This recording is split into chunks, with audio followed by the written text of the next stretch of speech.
Yo, what is going on, you guys? It's your boy King Sanders here, and we are back with another day of sports betting. This is going to be for Friday, payday, August 19th slate of MLB action. I'm super excited to dive into it. We do have a full slate going on as of today, and I'm super excited for it. Hopefully, we can go ahead and get some wins here. You guys have known, if you guys have been, hanging out here for the past couple days, I have been on a little bit of a cold streak, but I definitely think that turns around today. I found 3 plays I love. Let's go ahead and dive into it. But before we did, I did just want to go ahead and say that we are still currently on the road to 7,000 subscribers. So if you guys are new, make sure that you guys are subbed. We are currently less than 250 subscribers away. So if we can hit that by the time that the NBA season does start, or as soon as we just hit it in general, I will be doing a giveaway. So make sure that you guys are subbed. But without any further ado, one more quick thing, just wanted to give a quick shout out here to all of our members here on the channel. Thank you guys so much for everything that you guys do, and thank you guys so much for giving me such a small channel, such a big chance, as I always say.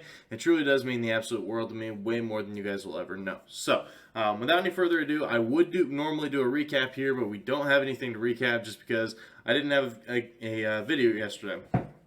As I said in the video for Wednesday, as of Wednesday night, I went to St. Louis, which is from my house roughly right around 4 hours away. And so I went to St. Louis to go watch the Cardinals versus the Rockies game in St. Louis. And by the time I got home, it was like 2 a.m. So there was just absolutely no chance that I was going to be able to make a video. So I went ahead and said that in my video that I was going to be taking Thursday off. And I did just that. So we are back as of today. Hopefully we can get some winners. I had a great time at the game. It was perfect baseball weather. It was like 80 degrees at the first pitch, and then it dropped down to about 76 by the time the game ended. Absolutely perfect. Had a very light breeze. It was a fantastic game to watch. But unfortunately, I was really hoping for a home run. That's really all I was going for in that game. I just wanted to be able to see one home run. Instead, Arenado, and there was actually one more, but there was 2 ground rule doubles in the first inning. Very unfortunate stuff there. And then there was like 3 warning track shots too. So there were so many close ones. And then, of course, the day after I go to the game, Pujols hits a grand slam. Like, that would have been so sick to watch, but it is what it is. Still, the Cardinals ended up winning 5-1. It was still a really good game. Had a great time. So let's go ahead and dive into today's plays, though. I'm sure you guys don't want to hear me just ramble on about my time there. So without any further ado, let's go ahead and dive into our first play of the day. Our first play of the day, we're going to be taking another first 5 under. We're taking the White Sox and the Guardians under 4 runs in the first 5 at minus 115 odds. Now, first things first, the over-under is set to 7.5. They do not expect a lot of runs to be scored in this game, and truthfully, I don't either. The White Sox, they have the highest under percentage in the first 5 in the entire MLB, with a first 5 under record of 64, 44, and 8. So they do go under so often in the first 5, and I don't think that really changes here today. Cleveland, they are a little bit fluky when it does come to the first 5. If you take a look at it, on the road, they're an over machine. They are 33, 25, and 5 to the over, in the first 5.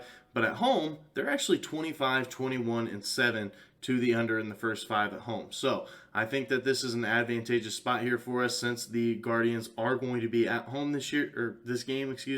So I do really like this one. Also, the White Sox, they are 22nd when it comes to first 5 inning runs per game, and Cleveland's 12th. So Cleveland is a much better offense when it comes to the first 5 runs scored just in general, but that number does actually drop all the way down to 17th when it does come to home first 5 runs strictly. So I do think it's a pretty good spot to target as well. Also, Lance Lynn's going to be on the mound here for the White Sox. Normally, I would be staying off this guy. No doubt about it. Has a 5.62 ERA over the course of the season.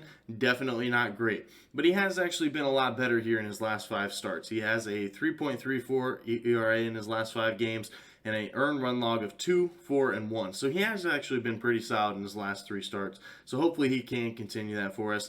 And on the flip side of the mound, I don't really worry about this one whatsoever. We got Tristan McKenzie on the mound here for Cleveland.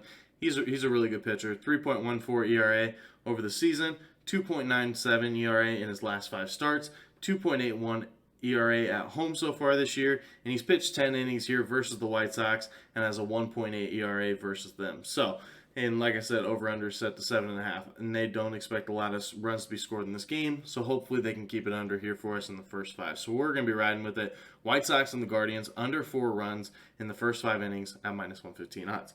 Now for our second play of the day, we're going to be taking the Yankees money line here versus Toronto at -115 odds.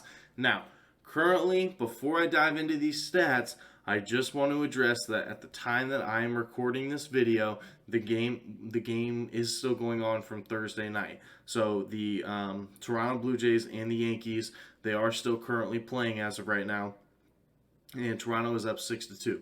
So I just want to throw that out there, that if I have any sort of win-loss stats from the night before, it's technically from Wednesday night, because the Thursday night game is not over yet. It's just at the time of recording this. So, but without any further ado, this play, Yankees money line, the reason I like it is because there are some books that are actually have this money line set to -130. So some of the sharper books do actually have this money line all the way juiced to -130 as opposed to the -115. And I even saw a -110 on, I think it was BetMGM. I don't remember exactly, but regardless, 115 is pretty solid around most of the books.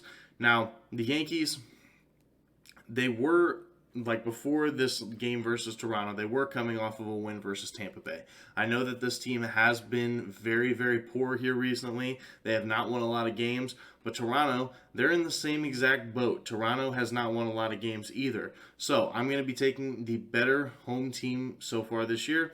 The Yankees are 42-17 at home so far this year, and they've been favored in every single one of those games, and they're 42-17 as a home favorite as well. Now, Toronto, like I said, they have struggled a lot here recently too. They've only won 1 of their last 4 games, 2 of their last 8 games, and 3 of their last 11 games. So they have seriously struggled here recently, and I really don't expect that to change. Also, Toronto is 29-32 after a win. So currently, like I said, at the time of recording this, they're up 6-2. So could they win again? I'm really not sure. But before that, they had won a game versus Baltimore. They had a 6-1 win versus Baltimore. So they're coming off a pretty big win.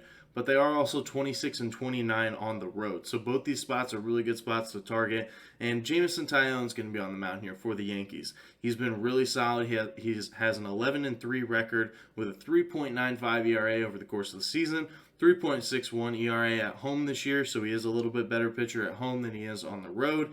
And he has pitched 22 innings versus Toronto and has an ERA of 2.05. So he has been very, very good versus Toronto this year, and I don't really foresee that changing. And Kevin Gausman's going to be on the mound here for Toronto. Now, he is a very good pitcher, don't get me wrong, but he does have a 3.16 ERA over the course of the season, pretty close to what Jameson Taillon's is. But Kevin Gausman is either an ace or he gives up absolute, like a home run derby. So if you look at his last 5 starts, he does have an earned run log of 5, 0, 0, 5, and 3 earned runs in his last 5 starts. And all of those starts that he does have a lot of the earned runs, those are against really good offenses. So he does tend to pitch really good against the poor offenses, not so good against some of the better ones. So I really do like that. And when it comes to the pins, New York just has a better pin. New York is second when it comes to bullpen ERA. Toronto is 14. So I think that we do see a little bit of value there as well. So we're going to be riding with it for our second play of the day, Yankees money line versus Toronto at -115 odds. Now for our third and final play of the day, we're going to be taking the A's plus a half here in the first 5 versus the Mariners at -130 odds. Now, the reason that I like this is mostly just for the pitching matchup, but a couple other stats that we do have. Seattle is 22nd when it comes to runs per game, so it's not like they're an electric offense. They can get hot. They have the ability to get hot. But Oakland is 29th, so both these teams are in the lower 10 when it comes to runs per game. Definitely not great offenses either way you want to look at it. But both offenses are pretty decent. Now, Seattle, they are third when it comes to runs allowed, but they do only allow 3.7 runs per game at home. That number bumps all the way up to 4.08 on the road. So they do allow a lot more runs on the road. So I do think that's another really good spot to target. Their defense is definitely not nearly as good on the road this year. And like I said, love this pitching matchup. We have Cole Irvin on the mound here for Oakland. Don't really need to say too much about him, but he does have a 3.13 ERA over the course of the season, 2.91 in his last 5, and a 1.66 at home. Dude's been fantastic at home. That's why I want to target it, because at home, Cole Irvin's the guy to go to. And on the flip side of the mound, we have Marco Gonzalez. Definitely hasn't been nearly as good as Cole Irvin. Has a 3.98 ERA over the course of the season, a 6.52 in his last 5, and he has pitched 18 innings versus Oakland, so Oakland has seen him plenty of times and has a 4.42 ERA versus them. He also has a 4.87 ERA on the road, so he does pitch way worse on the road as well. So I think that that's another great target. So we're going to be riding with it. Athletics plus a half in the first 5 versus the Mariners at minus 130 odds. So that is going to do it for today's video. If you guys did enjoy, make sure you guys do like, comment, subscribe, and turn on that notification bell so you guys know whenever I post. Like I said, we are still currently on the road to 7,000 subscribers, so if you guys are new, make sure that you guys are subbed. But that's going to do it for me. This is King Standard signing out. Peace.